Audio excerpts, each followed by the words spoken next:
It's a minute past 2 p.m. Thank you so much for joining us right here on The State. My name is Anita na Afarley Quarcoo. Thank you so much for joining us. This program is proudly brought to you by the Christian Service University. Today on The State, we are going to be talking about one of the things that has been on most of the lips of every Ghanaian in this country, and it's all about what this current administration is doing and is about doing in the coming days. We'll take a quick turn. When we come back, we would bring you some briefs on what we'll decide to discuss here right this afternoon. Thank you so much for joining us right here on The State.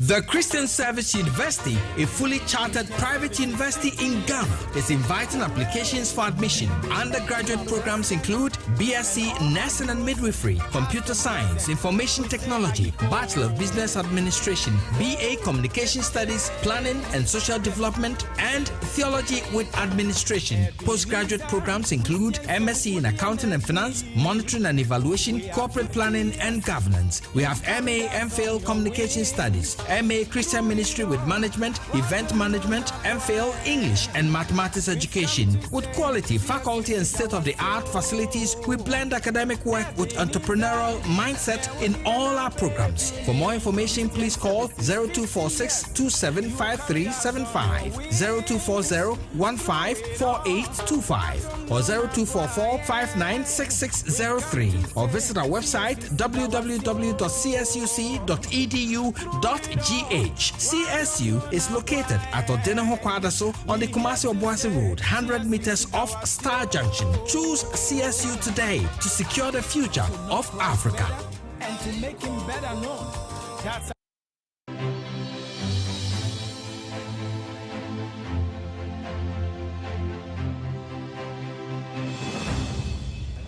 A warm welcome to you once again. This is still The State right here on Wesleyan Television. My name is Anita na Afarley Quarcoo. Well, we'll go straight to our screens and we'll take a look at W Briefs. This is where we bring you some highlights of what we intend discussing right here this afternoon. But straight to the facts of the matter today. Well, prior to the 2024 general elections, the then flag bearer of the National Democratic Congress promised a very lean government if given the mandate to govern the country as the next president. Well, the pledge was to appoint about 60 ministers as a measure to reduce the size of government and the cost of running government business. Well, after the elections, Mr. Mahama has become the president-elect of the Republic, and he is the president indeed. Now, Mr. Mahama was not alone on this. In fact, the then flag bearer of the New Patriotic Party and the then vice president of the Republic of Ghana, Dr. Mahmoud Bawumia of the NPP, promised to also appoint about 50.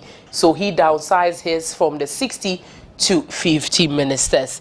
And as we speak, fast forward, the President Mahama won the election and has subsequently announced a cut in ministries from the 30 to about 23. Whether or not it's a good one, this is what we'll be delving deeper into. Now, the decision has seen the merging, isolation, and of course, the outright scrapping of some portfolios.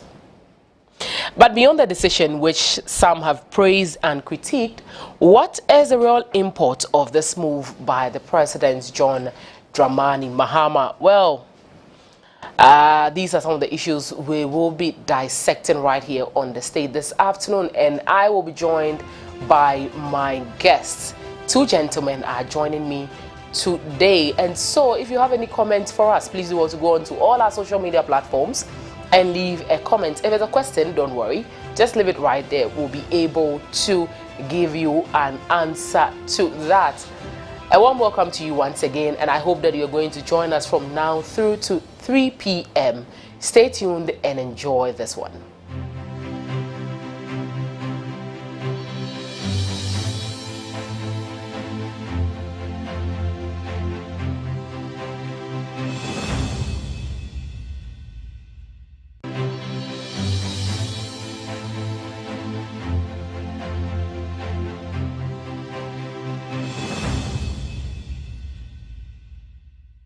This is the time, no more delay.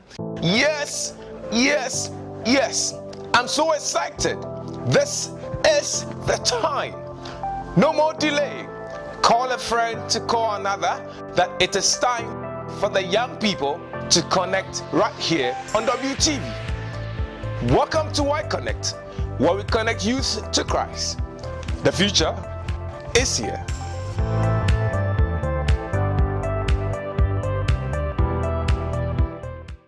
Praise God, praise God.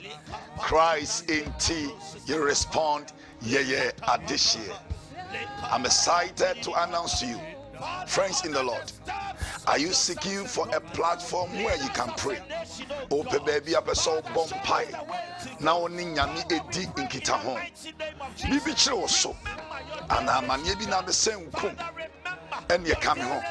Let's go into the prayer room on WTV every Friday 9 p.m. to 11 p.m. to meet seasoned ministers of God that God has raised to impact your life. Remember, John Wesley said, I have too much to do, therefore I spend several hours in prayer in able to do it. We try and say, that is why we are calling upon you. Meet myself, Reverend Hosea Osei, and the Evangelism Missionary Renewal Directorate as we lead you into the prayer room where we encounter Christ. And I believe your life will never be the same. Call your friends or loved ones every Friday 9 p.m. to 11 p.m. where we will encounter Christ. God bless you. See you on our screens on WTV every Friday 9 p.m. to 11 p.m. God bless you. That each and every Sorry, not sure. Wake up to a purposeful day. Get ready for a transformational morning experience. Serena Shrine is here to build our spirituality, mental and physical well-being. Through positive, inspiring actions and stories. We bring you exciting activities and conversations that develop us as a people and as a nation. We take a look at the trending issues in Ghana and the rest of the world. And we also review the impacting stories from our local newspapers. Every morning, we bring you stories of hope, change, and renewal. We empower you through the Word of God and provoke you to live the purposeful life destined for you. Join us, Anita and the Reverend Ajika Vincent Agbamanya, Monday to Friday from 5:30 a.m. to 10 a.m. as we take you on an inspiring journey, live and exclusively on WTV. You may also join us on Facebook at WTV Ghana and on YouTube at Wesleyan TV Ghana. Sorry, not shrine. Wake up to a purposeful day. Serena Shrine is brought to you by Danwell Insurance, Multi-Credit Savings and Loans, and the Methodist University Ghana.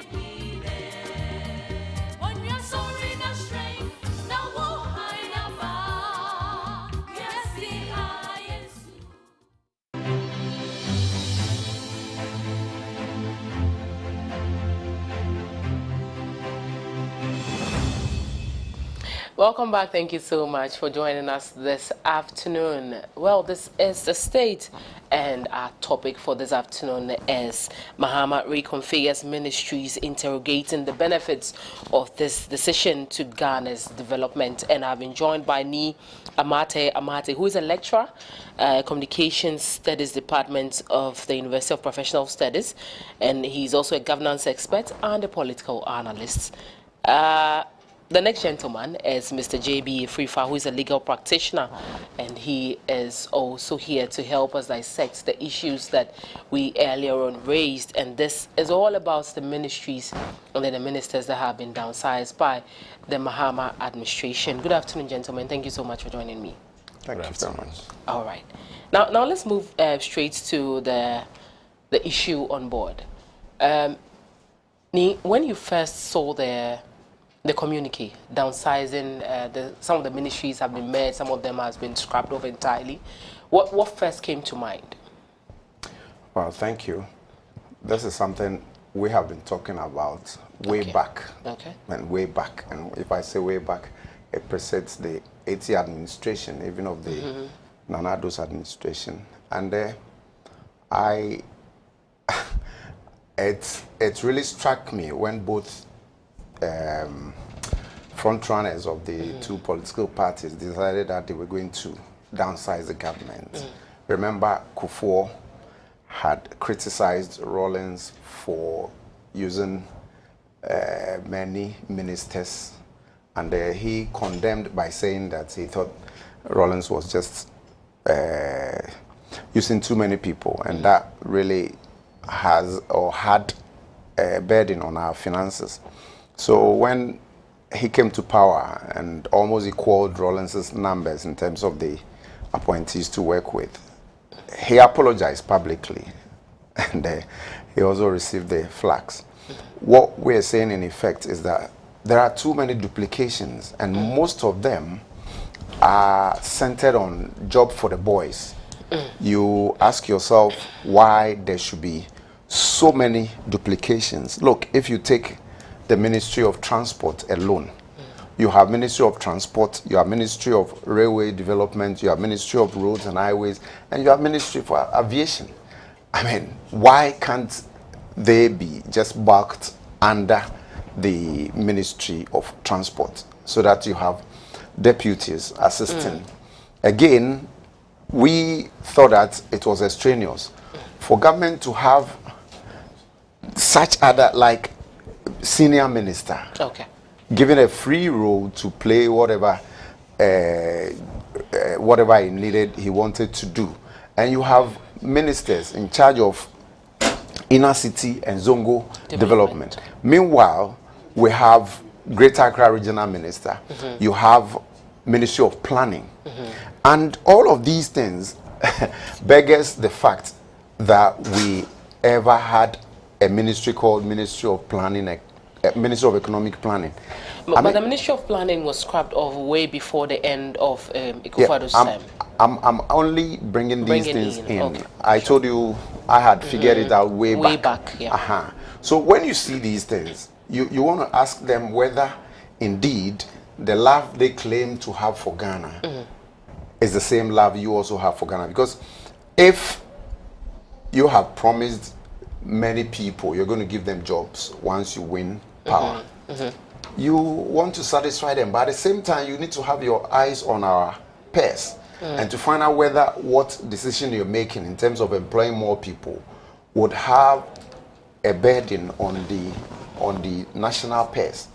Remember, we had been told that we're going to protect the public purse, but indeed these things do not show that you really have interest in protecting the purse, because you then want to pander to the fact that you giving job to the boys as against protecting the purse. And most of these steps have a very heavy burden on the financial situation that we have on our hands. So the whole idea then is that what the two flag bearers decided to do means that they all saw the fact that there was a need to cut down, to downsize. And so for me, what Mahama is doing is no news at all. It is something that has to be done. Just that I pity him as to how he's going to do it, because for now there's so many pressures on him, and he has to satisfy the boys at the same time, make sure Ghanaians and Ghana are satisfied. Okay, interesting. Thank you so much. I'll come back to you, and then we'll take a look at the number that is probably required for us as a developing country. I won't say we are there yet. But JB, as a legal practitioner, you saw this over the weekend. What really came to mind? Because then the communique insisted or stated that this is in accordance with the Civil Service Act. Thank you very much, and I will take this opportunity to extend a warm welcome to your viewers and all listeners. Okay. When I cited the executive instrument by the president, Indeed, it's something that I commented that it's a step in the right direction. Okay. It has been made in accordance with law. And fundamentally, the Constitution makes provision that the president, in the exercise of his executive authority, may appoint a number of ministers of state as he would deem that they would facilitate the efficient running of his administration. Okay. And so the Constitution gives that wider discretion. However, the Constitution again makes provision for cabinet ministers, in which it stipulates that there shall not be less than 10 and more than 19 ministers in cabinet, which includes the president and then the vice president. And so when you look at the composition of the cabinet, you'd realize that there is a cap. However, in exercise of the president's executive authority in appointing ministers, it gives that discretion, and that's why over the years we've had various presidents appointing as many as they deem fit, because there is no cap on that tangent, as opposed to ministers that will form part of cabinet. Somewhere around July 2022, the then majority leader, Honorable 𝗟𝗜𝗩𝗘 came out and stated that it would be prudent and the president can work with not more than 19 ministers of state. And I believe that his opinion may have stemmed from this constitutional provision.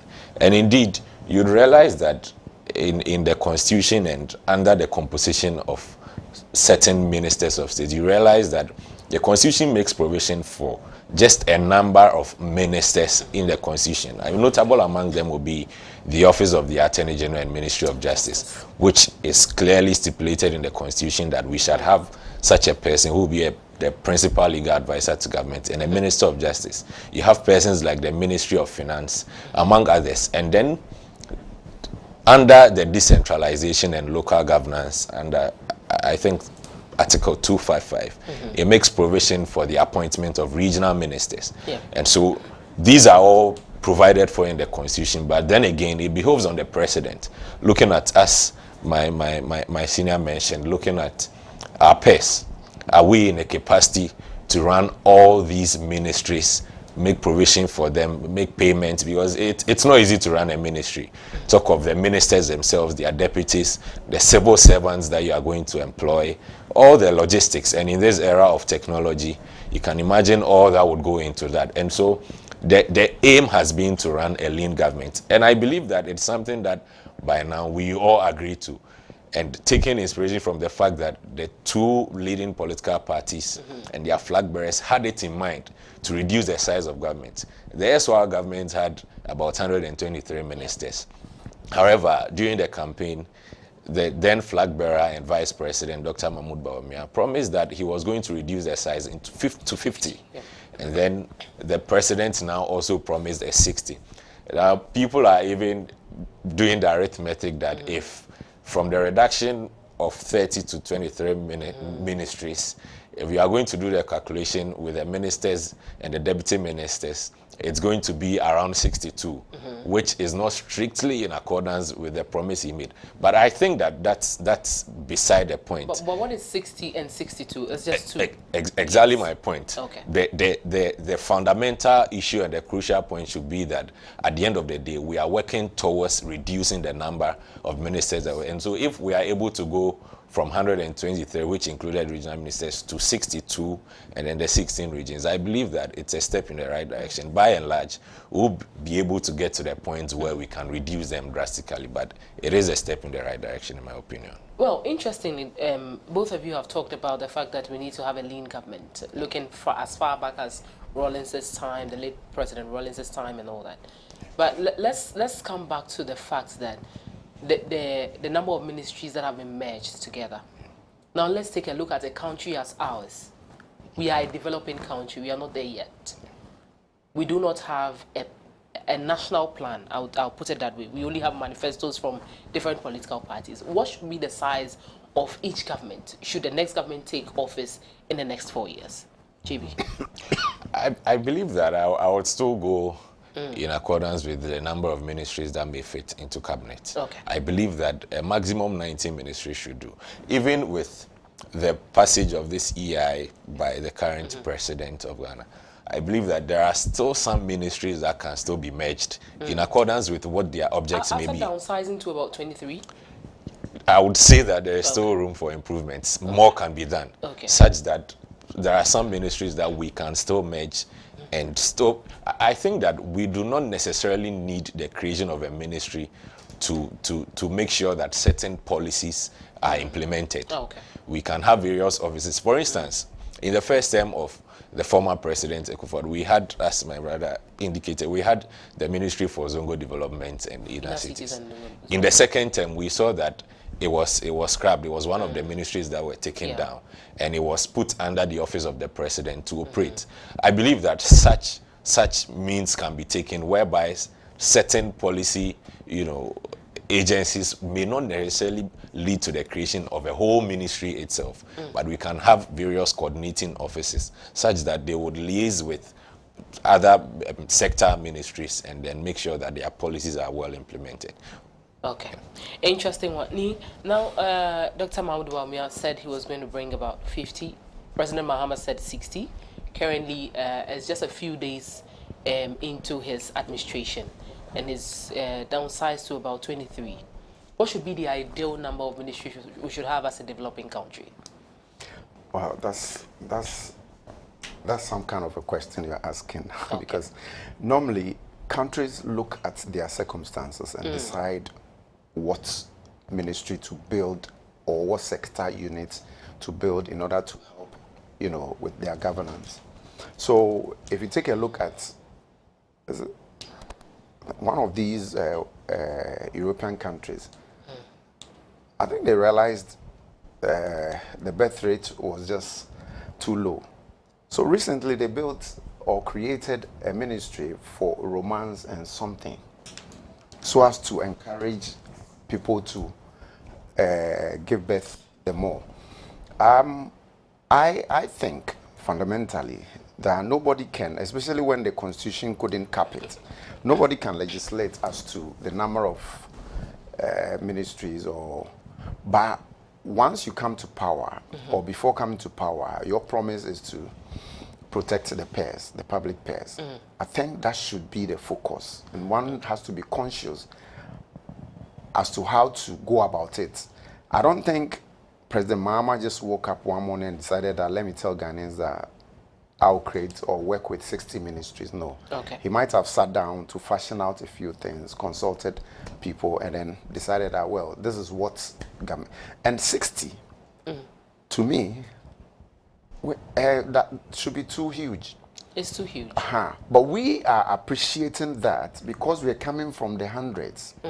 And so we kind of applauding him for, cutting it up to this point. So you're saying that if Dr. Mahmoud Bawumia is, let's say he is the president, his 50 would have been enough? No. Okay. 50 is such a huge number. 60 is such a huge number. What I'm saying, in effect, is that we are appreciative of the fact that they've downsized or promised to downsize because of the numbers we had worked with earlier. And that is why when somebody mentions 70, it's, and then the 62, as has been going around, is being criticized by some other persons because your one should be one and not 1.5. And so once you promise that 60, you shouldn't go beyond that.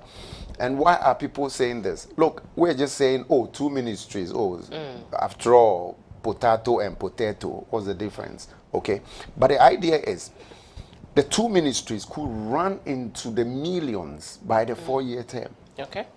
Yeah, and so once he sat down to fashion, and that's why I said earlier that I pity him, because he'll be under such huge pressure. You've promised the boys you're going to give them jobs, and then again he committed himself, President Mahama at the time, that he wasn't even going to add to the numbers of the presidential staffers. Usually, when they cut it from here, they then bury them under the presidential staffers because those numbers don't come out. Of course, it goes to parliament and stuff, but it doesn't really come out for discussions. But he also said that he wasn't going to add to the numbers of the presidential staffers. So, although I feel the 60 such a large number, I think it's an improvement. And the president needs our prayers. We should help him. Okay. We shouldn't be overly critical about the things he's doing. So long as we all have our eyes open, we may throw in suggestions here and there. We only beg that once we throw in some of the critique, they shouldn't subject us to a rainy season of insults. Interesting one. But we talk about cutting down on costs. I mean, protecting the public purse and all that. Merging these ministries together because we think that they are duplicates and all that. We think that this ministry could actually fuse in the other and then, you know, work together to bring out the development that we all need as Ghanaians. What would happen to the civil servants? Because you cannot just, for a lack of a better, you cannot just sack them. You cannot just lay them off. And so you're still paying them. And so, I mean, are we still cutting down on costs if their names are still with the controller and they are still being paid? Are we cutting them off? Okay, so let me say this. They're already working. Yeah. Once some of the ministries are merged. Some of them, of course, will go into... There was a time when the Ministry of Agriculture started to merge animal husbandry and soil science. I mean, it's doable, and that is why I really think... And earlier, we had also proposed the fact that there shouldn't... Way back, before Rawlins's time, we had pushed the idea that, look, they should scrap the deputy ministerial positions and use the chief directors. Look, they know their job. Some of them had been working there over 20 years. They had gone through the ranks and they know everything about it. So they should fill in the capacity of a deputy minister? Not necessarily. Okay. But they would provide a profitable and a beneficial solution and help the minister the more than a new person acting as a deputy to the minister and just walking around trying to find his feet. Some of them finish 4-year terms and they don't know much about the ministries. Okay, so the chief directors are there. They are technical men. They know the ins and outs of the ministries, and it will be more profitable to use them than to bring in a deputy. And some of the deputies, if you consider some of the ministries, some had 4 deputy ministers, 2 here, 2 there. And we think that once you cut them out, you'll be able to still deliver, especially with the help of the chief directors. Interesting one. JB, over to you. I believe that I would agree with that point. And to the extent that these civil servants are there regardless of the government in power, they do not change over the years. And so a number of them are experienced in the sector such that a deputy minister who may now be coming as a political appointee would take some time to get used to some of the procedures and practice and what goes on there. And so we can make judicious use of them. Again, I would always make reference to the provisions of our Supreme Law, which when it comes to appointing the ministers of state, it comes with some mandatory obligation on the president to make such appointments. However, in respect of deputy ministers, the provision of the law uses the president may appoint 1 or more deputies as they deem fit. So the may makes it a permissive obligation such that the president may decide to appoint a deputy minister or may refrain from appointing a deputy minister. However, I'm also considering the fact that in a number of ministries, the deputies play a role. When you take a lot of ministries, I'll take the Ministry of Justice and Attorney General's Department, for instance. You'd have the deputy ministers. Over the years, we've had about 2 deputy ministers, occupying that office. And you realize that they, as part of their duties, they also are members on a number of boards. And so you realize that the minister, the substantive minister, being a cabinet minister, has other duties and administrative functions that they are performing. The deputies also assist. When you take the Attorney General's Department, for instance, they have the civil division, they have the criminal director of public prosecution division, they have the legislative and drafting division. All these are major arms that go into our legal framework and judicial process. And you would realize that they serve on, let's say, the General Legal Council, the Board of Legal Education, Public Procurement Authority. And so day in and day out, there is work being done, and it requires that some of these policy decision makers are present. But I think that we are at a point where, again, we can make use of our civil servants, such that I don't think it would hurt if any of them who are within the ministry, any of these civil servants, are made to represent the ministry on some of these places, such that we may not necessarily require about 2 or more deputy ministers in any sector. I think that the whole idea of pushing for a lean government, as we have said, is to cut down costs. If at the end of the day we are still going to rotate the same people, merge them, and incur the same expenditure, then we are not making progress. And so the crucial issue has to be with the merger, the reduction in size, leading to a cut down of the cost. If that is not done, if we are going to resort to the same processes, the same bureaucracies that affect and incur a lot of cost, then we are not making progress. And so we should be conscious about the fact that the reduction is leading to a cut down of the cost. And let me add this, that you can always have positive things to talk about the deputies. I mean, nobody's ruling them out as irrelevant. But we are also harping on the fact that these civil servants are there to be used. And especially if you are conscious of the fact that we are a nation that hasn't gotten there yet. And therefore we need to be minimal in the use of our people.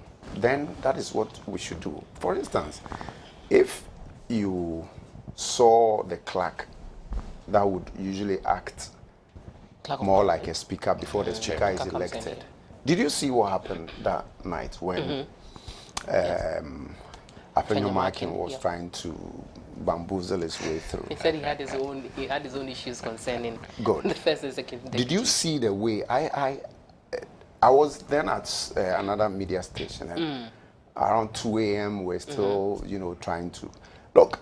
That clerk acted like a speaker. He was like a teacher who had a cane under his table and acted properly, disciplined, and he was sharp with his words and was calm, controlled the place.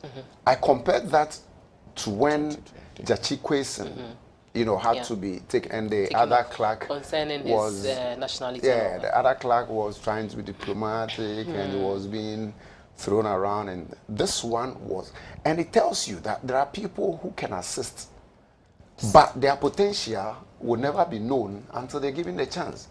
So the chief director, the civil servants you won't tell me that somebody who's been there and walked through the rank had gone through the learning curve. Some of them go through some of these things by themselves, researching and doing all those things. You can't tell me he cannot help the politically appointed minister when push comes to shove.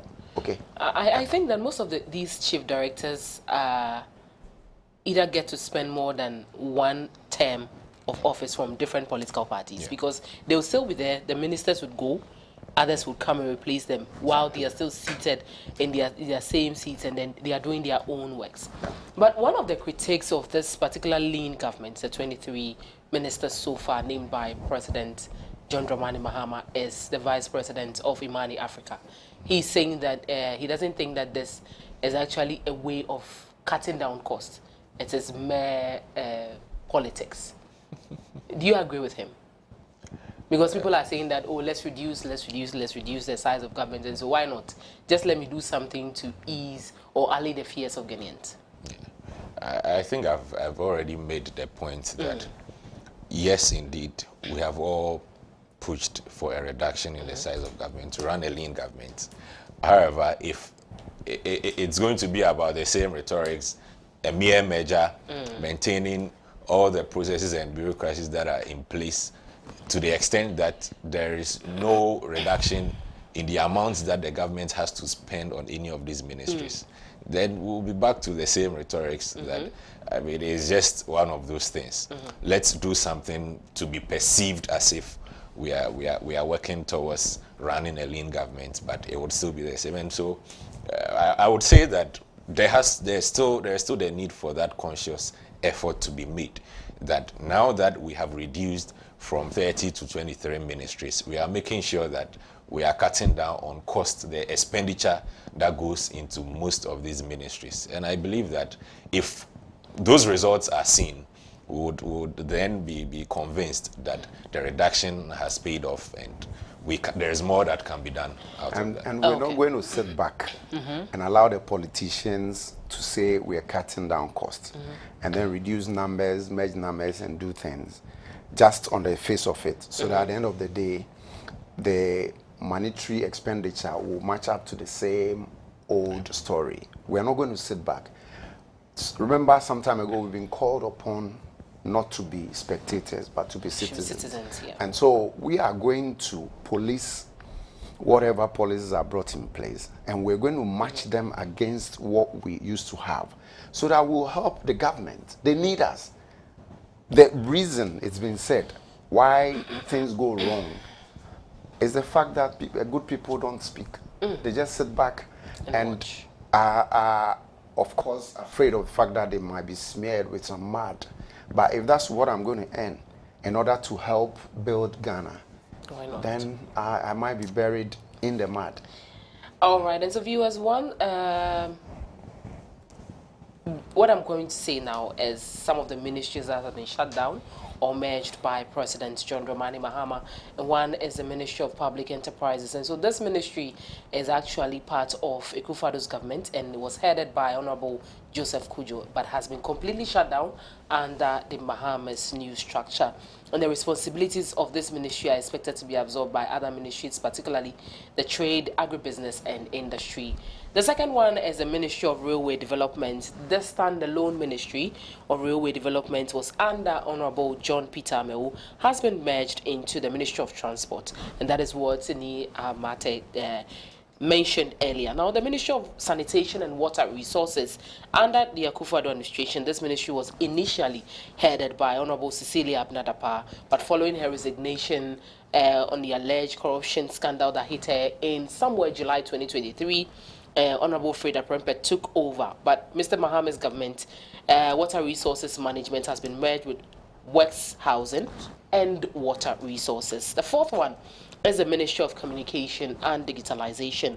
Now, the former Ministry of Communications and Digitalization was Honorable Ursula Owusu-Ekufo, but has been rebranded to the Ministry of Communications, Digital Technology and Innovation under Mahama. Now, the Ministry of Youth and Sports, that was the name for that ministry during the Akufo-Addo's tenure, but it has been combined and made into a single ministry, and so the two has been so there are going to be two ministries under this one. It says the Ministry of Youth Development and Empowerment, and we have the Ministry of Sports and Recreation, and so that single ministry has been divided into two, but there are other. Youth Development and Empowerment has also come in. We go to the Fisheries and Aquaculture Development, and this was headed by Honorable Mavis Howell-Pumson, but currently it is the Ministry of Fisheries and Aquaculture Development, and it's under Agri-Business. Ministry of Tourism, Arts and Culture, and that ministry is currently the Ministry of Tourism, Culture, Creative Arts, and this is it. Now, the Ministry of Chieftaincy and Religious Affairs is the Ministry of Local Government, Chieftaincy and Religious Affairs, and so local government has been infused with the Chieftaincy and the Religious Affairs Ministry. The Ministry of Energy has been expanded to become the Ministry of Energy and Green Transition. The Ministry of Trade and Industry is the Ministry of Trade, Agribusiness and Industry. Now, some of the ministries that have been scrapped off entirely is the National Security Ministry, the Senior Minister, Ministry of Special Development Initiative, Ministry of Inner Cities and Zongo Development, Ministry of Monitoring and Evaluation, Ministry of Planning as well. So these are some of the ministries that have been merged while the others have been scrapped off. There's still more to be done, because I had it on my books way back that the Interior Ministry, the Defense, and then the National Security. National Security, yes. Yeah, they could be merged. Okay, and most of the things you just mentioned are all lined up here: monitoring and evaluation, regional organization, reorganization, development, special development initiatives, senior ministerial position. Ministry of Parliamentary Affairs. Are they going to maintain that? No, it's been scrapped. Yeah, it's been scrapped. Yeah, so you see, there are too many of these things. And apart from all of these, in those days, it used to be the case that you have a minister of state without portfolio. So they just sit down there, the president decides, oh, go and do this, go and do that. And then, apart from the ministers of state, they also have ministers of state in charge of certain areas where there are already ministers. So when Napo was the Minister of Education, he had a deputy who was a Duchum. And then there was the Minister of State in charge of tertiary, Yanka. Okay, so I mean, too many duplications. And then we had directors, who were, you know, and I think it's a good thing we're going to downsize, but I think we can go further. Yeah. And so reduce. Except that perhaps we need to give President Mahama the chance. His brought us back to this number 60, quite huge, but I believe it's a good step in the right direction.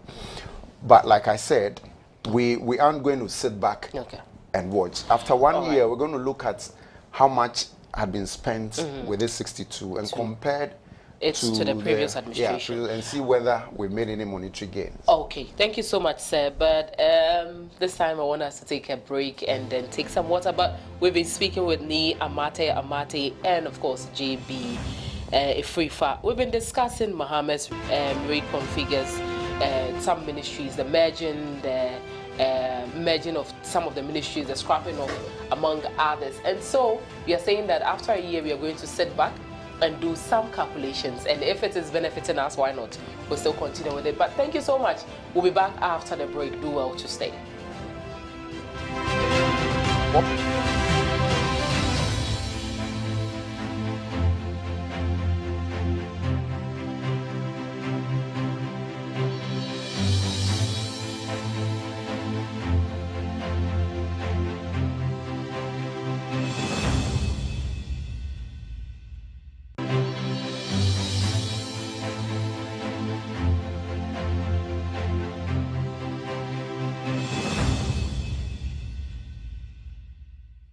The Christian Service University, a fully chartered private university in Ghana, is inviting applications for admission. Undergraduate programs include BSc Nursing and Midwifery, Computer Science, Information Technology, Bachelor of Business Administration, BA Communication Studies, Planning and Social Development, and Theology with Administration. Postgraduate programs include MSc in Accounting and Finance, Monitoring and Evaluation, Corporate Planning and Governance. We have MA MPhil Communication Studies, MA Christian Ministry with Management, Event Management, MPhil English and Mathematics Education. With quality, faculty and state-of-the-art facilities, we blend academic work with entrepreneurial mindset in all our programs. For more information, please call 0246 275375, 0240 154825, or 0244 596603, or visit our website www.csuc.edu.gh. CSU is located at Odeneho Kwadaso on the Kumasi-Obuasi Road, 100 meters off Star Junction. Choose CSU today to secure the future of Africa.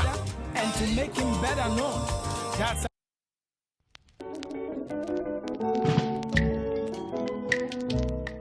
Nyansa, it's Shannon Peninano, and I am Peninano. The baby Biara and Penifuashia.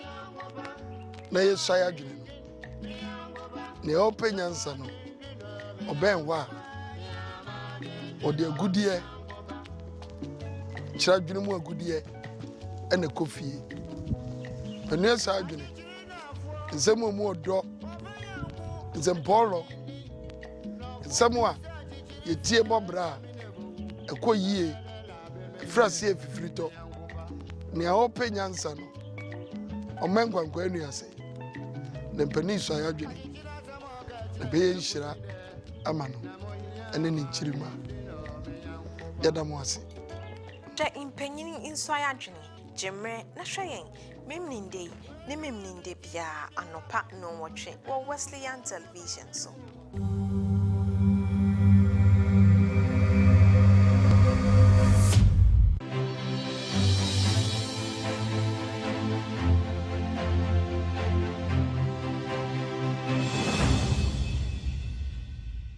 So much for joining us on the state, and this is our final bit for the afternoon. But I am still here with 𝗟𝗡𝗩𝗘, and of course JB Afrifa, and we've been discussing some of the ministries that have been merged by President John Dramani Mahama. Gentlemen, now let's take a look at one of the ministries I am still trying very hard to figure out the number of deputy ministers we are going to have. It is the transport industry, the transport ministry. We have aviation, we have railway development, we have roads and highways and all that. How many deputies do you think President Mahama is going to give to this particular ministry? Because the two have been merged. No, I wouldn't even say two. About three have been merged together. So how many deputy ministers do you think we could have, Ni? Well, I have always supported the fact that the title deputy ministerial position should be scrapped totally. Okay. But be that as it may, once these measures have been done, you still want a support. And that's why in certain cases, critical moments, we could have a deputy, okay? We could have a deputy supporting the minister. But like I'm saying, there are many top civil servants lying fallow, okay, who have never been used. Their potentials have never been. Can you give us some examples? Some examples like the directors and the chief directors in most of these ministries. I mean, they have acquired a lot of experiences, and you'll be surprised that they take the deputy ministers and the ministers through that learning curve before they become acquainted with it. You will come to the ministry with your political idea to help facilitate what the government had in his manifesto during the campaign. But these are people who know the strains, the terrain, and they then teach them constantly.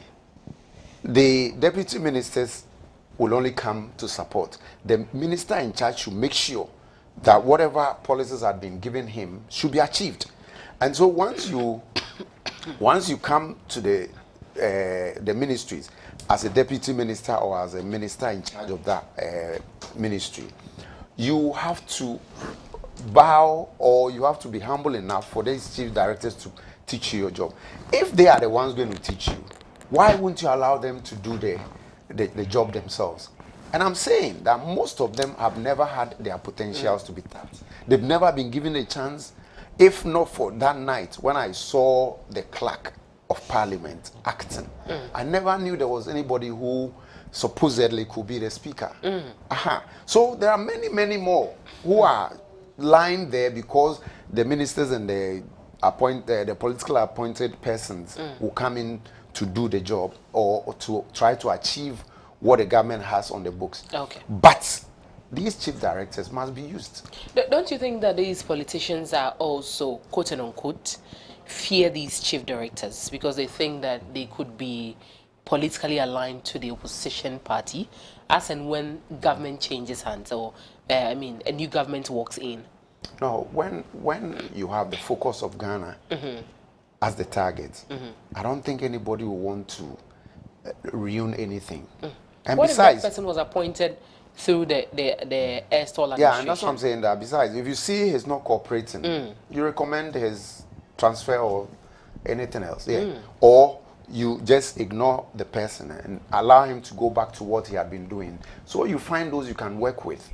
Yeah, it's always part of the politics.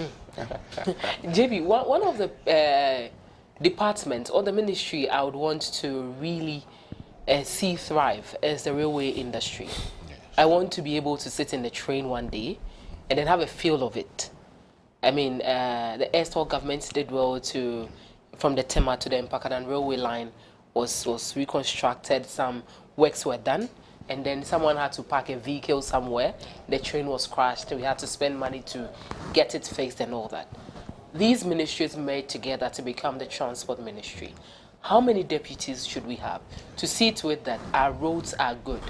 I mean, there are free flow of traffic, vehicles plying our routes are in good shape and all that. I think we've been making the point that the ministries have been merged, but you realize from the EI that we still have the roads and highways, and then we still have transport. And so at this point, we can only surmise that railway, aviation has gone into transport. And as I made the point earlier, there is still more that can be done, such that the roads and highways could have even be merged with transport, so that we have one Ministry of Transport, which has all these departments in respect of roads, highways, railway, aviation, among others. And so that is it. I mean, you have made the point that you want to see. How efficient will this be for a country as ours, where we have the issue of traffic? I mean, it's almost 3 p.m. and I can assure you, if you're using the route from Ridge Roundabout straight to Legon, it will take you more than an hour to ply that route. Maybe if we had a railway line that is effectively and efficiently working, you could use in about 15 minutes or 10 minutes, you could get to your destination and you're good to go. Yes, so indeed, the efficiency is not in the numbers or necessarily the creation of a ministry. And as you have stated, you'd want to see the railway industry thrive. I mean, we saw the various ministers, past ministers that have come, starting from Honorable Jogate to Honorable Peter Amewu. They have done so well and, you know, brought some sort of a facelift to the railway industry. There is still more that can be done. The fact that the ministry has been scrapped does not mean that the transport ministry does not have a duty to still make sure that that particular sector thrives, because it's going to help a lot. Look at our various industries. We are talking about, I mean, encouraging industrialization. Most of these people, when they have to carry some of these raw materials, which are so heavy and, you know, have a large size, the trains would be able to help to transport them easily from one point to the other in a lesser time than a big truck would do on our roads. And we've already been complaining about the bad state of our roads, and some of these heavy trucks contribute to its deplorable state. And so the railway industry, still being under transport, there is still an obligation on whichever sector minister to make sure that that sector thrives. Okay, Nia and JB, we have some few minutes before we wrap up, about 2 minutes. But let's quickly touch on the Ministry of Energy and Green Transition. I hope I'm right. But yes. A few days after President Mahama, or a few hours after President Mahama was sworn in as a president of the Republic of Ghana, there were some speculations that we have about 5 hours of fuel left to sustain us. That means that we're plunging into the doomsday era again. Let's take a look at the Energy Ministry and the fact that the green transition has been added to it. What does it say to us? What does it mean to us as Ghanaians?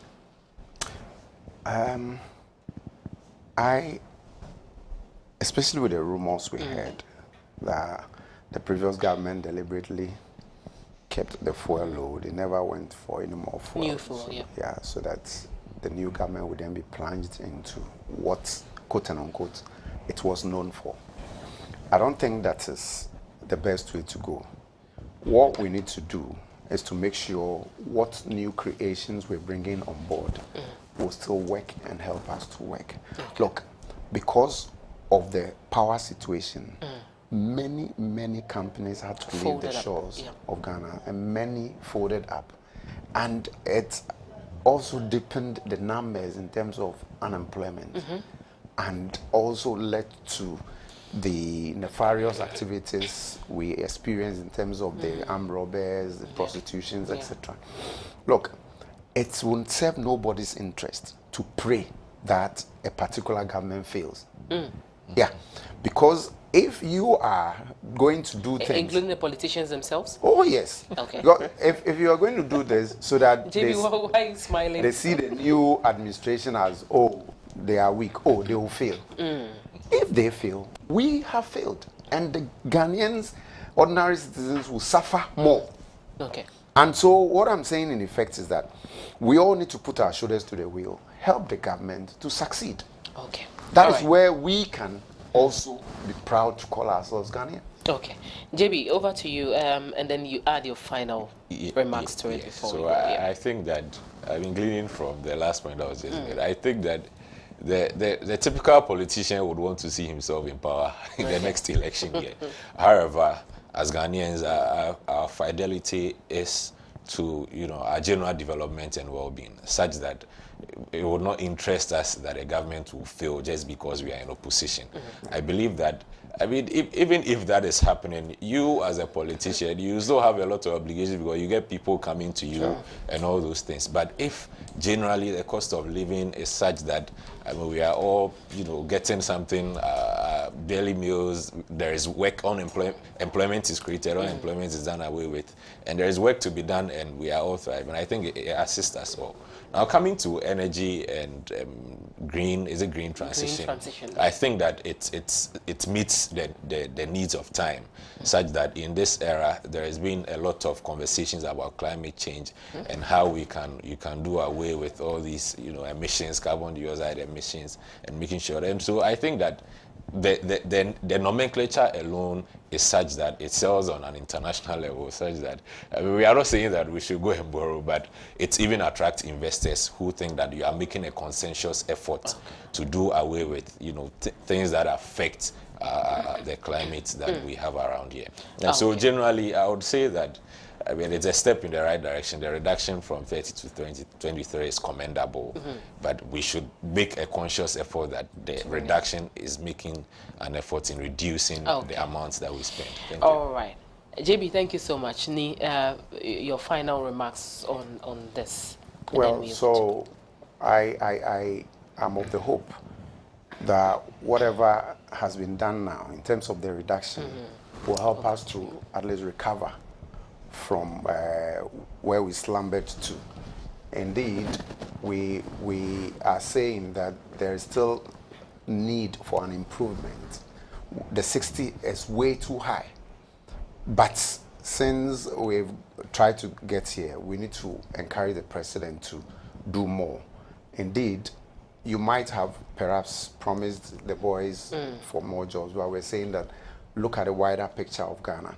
Look at the public purse you have promised to protect and see whether you still can diminish the numbers the more, so that at least Ghana will be seen to be thriving.